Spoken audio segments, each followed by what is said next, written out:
Good morning guys! I'm so happy na malinis na ang aking yard. Pumunta dito yung nag-maintain ng yard ko yesterday. They did spring cleaning. Usually, ginagawa nila lahat ito. Linis. Linis lang talaga. So ang yard ko is napakalinis na right now. Wala na yung mga dry leaves. Pero I still have to cut my roses and my other plants. Usually, itong spring cleaning guys, mga 4 na tao yan pumupunta dito or 5. They will clean the yard together.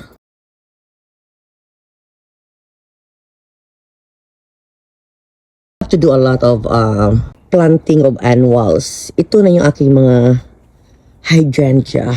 Inikot-ikot ko lang itong aking yard from the backyard to side yard. Dito tayo labas, dito tayo sa aking front yard. May akong trabaho dito guys. Mag-replant ako ng mga tanim ko. Kasi marami pa rin ako mga bulaklak sa mga pots. So, ito lang guys. Malinis na siya.